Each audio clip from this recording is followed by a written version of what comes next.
Hello students, welcome back to our YouTube channel.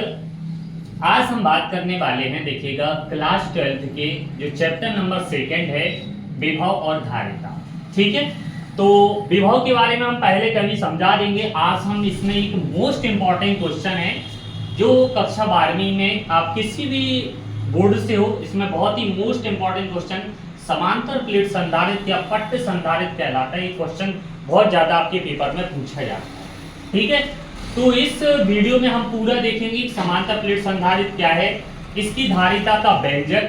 ठीक है, चित्र हम अभी एक्सप्लेन करेंगे इसको, और धारिता को प्रभावित करने वाली शर्तें क्या हैं और ये किन किन चीजों पर निर्भर करता है। ठीक है, तो सबसे पहले हम देखो, हमने धारिता है तो पहले हम शॉर्ट भाषा में आपको समझा देते हैं कि धारिता क्या होती है। इसे कैपेसिटेंस भी बोलते हैं या कैपेसिटी भी बोलते हैं। धारिता को हम प्रदर्शित करते हैं C से, C बराबर होता है Q/V।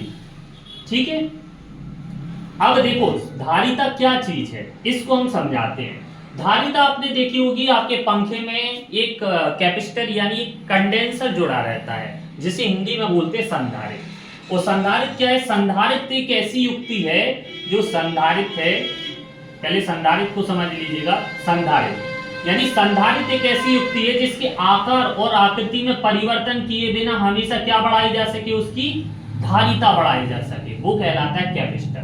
अब संधारित्र कैसे बनता है? आपके फिजिक्स में संधारित्र की सिंबल की इसकी प्लेटें दोनों एक सी होती हैं। यहाँ पर प्लस एक प्लेट पर आवेश देते हैं और दूसरी प्लेट का संबंध हम पृथ्वी से कर देते हैं, तो इस प्रकार के संयोजन को हम संधारित्र बोल देते हैं। और संधारित्र जो डिपेंड करता है वो धारिता पर डिपेंड करता है। और संधारित्र किन किन चीजों पर निर्भर करता है? संधारित्र उसके अंदर क्या, पराविद्युतांक के माध्यम, कोई माध्यम भरा हुआ है, प्लेटों के बीच की दूरी पर और प्लेटों के क्षेत्रफल पर या आकार पर, तीन चीजों पर हमारा संधारित्र निर्भर करता है। अब बात करते हैं धारिता। संधारित्र हो गई, अब धारिता। कैपेसिटी, धारिता किसे कहते हैं? मतलब अगर सिंपल भाषा में आप समझे कि धारिता क्या चीज है, तो हम आपको बताते हैं। जैसे आपका मोबाइल फोन है, सेल फोन है, अगर इसको हमें चार्ज करना है, प्लस Q आवेश देना है, तो आपने क्या किया, जब हम किसी, जितना इसको चार्ज करेंगे उतनी परसेंट तो जाएगा। मान के चलो अगर हमने थोड़ा सा 5 मिनट के लिए लिया है 10%, तो उतना ही तो उसमें आवेश जाता है, तो उतना ही देर तो उसकी कैपेसिटी, उतना देर वो चलेगा। यानी जैसे जैसे इसकी परिभाषा कैसी हो जाएगी, यानी Q प्रोपोर्शनल होता है V के। देखना, यानी जैसे जैसे किसी सर्किट को यानी किसी चालक को हम आवेश देते हैं तो उसके विभव के मान में क्या हो जाती है, वृद्धि हो जाती है। जैसे जैसे हम आवेश के मान को बढ़ाते जाएं तो विभव का मान भी बढ़ता जाता है। जैसे जैसे देखो, अगर मोबाइल के टाइमिंग की हम टाइमिंग बढ़ा दें, 5 मिनट चार्ज किया 10% हुआ, 10 मिनट चार्ज किया ये 20% चला गया, 30 मिनट चार्ज किया 40%। जैसे जैसे हम चार्ज का टाइमिंग बढ़ाते जाते हैं, यानी आवेश बढ़ाते जाते हैं, तो उसकी धारिता क्या हो जाती है, बढ़ जाती है। तो यही तो इसकी परिभाषा है। सॉरी, उसका धारिता नहीं, सॉरी, उसका विभव का मान बढ़ जाता है, ये विभव कहलाता है आवेश। तो जब किसी चालक में आवेश का मान बढ़ाते जाएं तो उसके विभव के मान में वृद्धि हो जाती है। अर्थात किसी चालक पर दिया गया आवेश उसके विभव के मान की कैसा होता है, ये समानुपाती, या इसी को बोल देते हैं अनुक्रमानुपाती। एक ही बात है।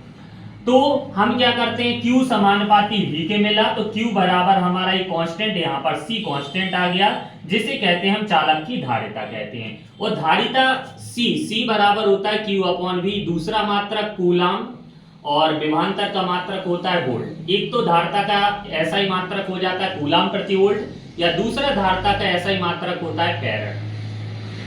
ठीक है, अब देखो एक फैराड में कितने स्थिर फैराड होते हैं, तो देखिएगा एक कूलाम आवेश में, अब CGS पद्धति में निकाल ले, एक कूलाम आवेश में कितने स्थिर कूलाम होते हैं, यानी ये फैराड में कितने स्थिर फैराड आ जाता है खाली जगह में। तो देखो ये कूलाम आवेश में कितने होते, आपको पता होना चाहिए, 3 × 10⁻⁹। और एक वोल्ट में कितने स्थिर वोल्ट होते हैं, 1/300। इसको ऊपर ले जाओ तो 900 × 10⁻⁹, यानी 9 × 10 कितना 11 स्थिर फैराड होते हैं। एक फैराड में 9 × 10⁻11 स्थिर फैराड के बराबर होता है। तो यानी ये तो धारिता हो गई, धारिता का ऐसा ही मात्रक हो गया।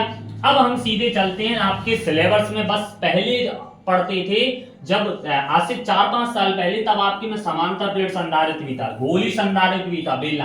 अब क्लास 12 एनसीईआरटी में केवल समांतर प्लेट संधारित्र को उन्होंने रखा है। तो बस इस वीडियो में हम पूरा इस चीज को टॉपिक वाइज समझेंगे कि क्या होता है समांतर प्लेट संधारित्र। ठीक है, प्लीज वीडियो को लाइक कर देना।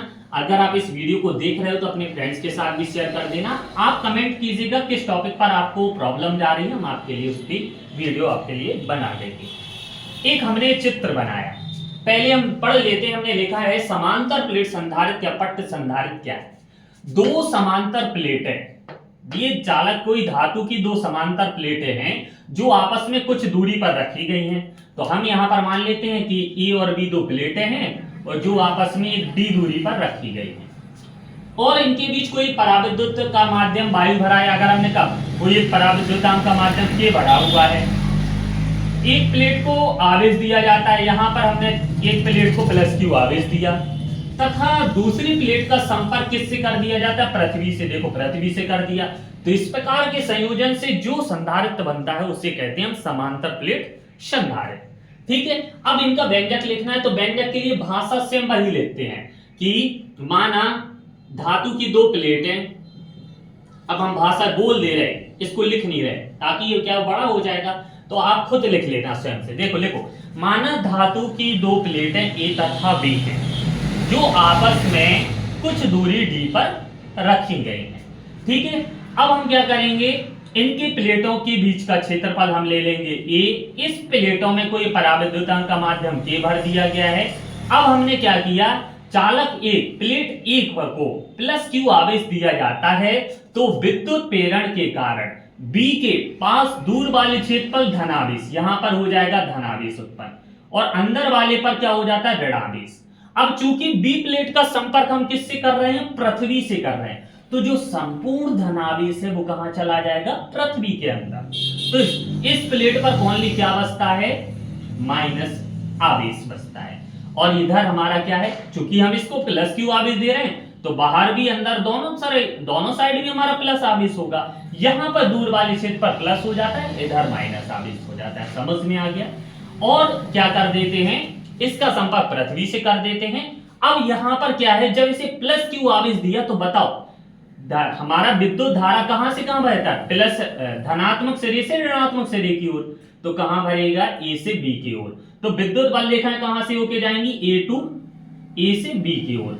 जब ए से बी की ओर जा रही हैं तो विद्युत बल रेखाएं, अब इनके अंदर विद्युत क्षेत्र की तीव्रता कैसी होगी, एक समान होगी, क्योंकि विद्युत बल रेखा धनात्मक से ऋणात्मक।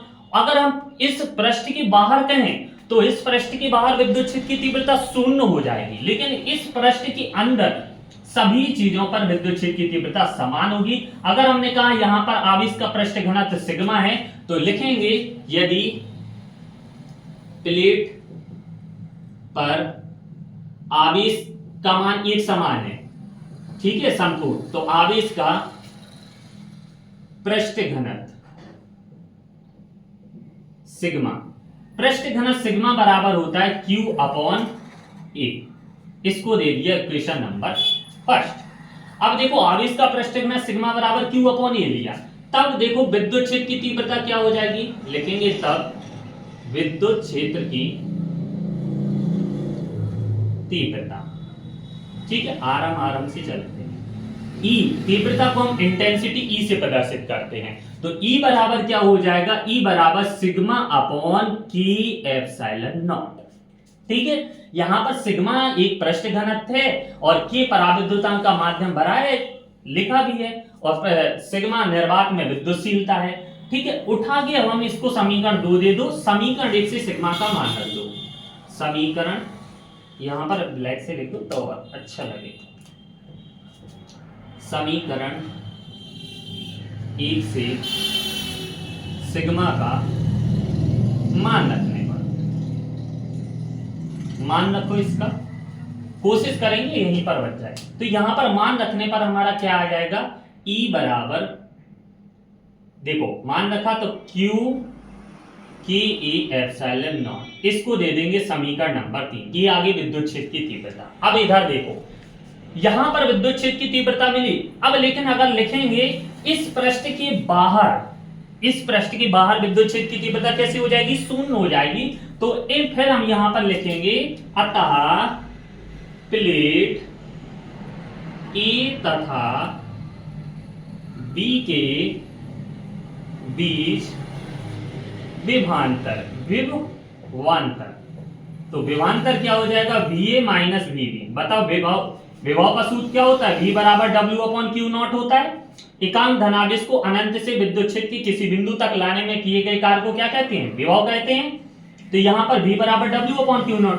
तो यहाँ पर अगर हमें कार्य तीव्रता के पदों में निकालना है तो V बराबर क्या हो जाएगा, देखिएगा क्या हो जाएगा, यहाँ पर E इंटू डी हो जाएगा। दिखा देते हैं कैसे आया। आप जानते हो V बराबर होता है W/Q, ठीक है, और W बराबर होता है कार्य बराबर बल गुणा विस्थापन। तो यहां पर F इंटू डी रखो, तो F यहां पर F into D upon Q। अगर हम यहां पर देखो F बराबर क्या होता है, Q ही होता है। विद्युत क्षेत्र और तीव्रता में संबंध क्या होता है, F बराबर Q ही। तो V बराबर E into Q into D upon Q। Q से Q कट गया, क्या आया, E इंटू डी आया विभव। तो इसको लिख सकते हैं दोनों प्लेटों के बीच का जो विभवांतर है वो है तीव्रता और दोनों प्लेटों के बीच की दूरी। अब यहां से हम क्या करेंगे, इसको लिख सकते हैं V बराबर E का मान समीकरण 3 से रख दो, Q upon KA epsilon not into D, ठीक है। इसको दे दो समीकरण नंबर 4। अब आ गया विभव आ गया, तो इससे आप अपन धारिता निकाल सकते हैं। तो लिखेंगे अब धारिता की परिभाषा से क्या होता है, धारिता C बराबर होता है Q अपॉन V। उपर्युक्त समीकरण 4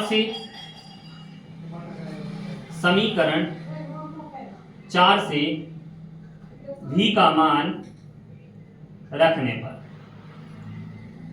ठीक है।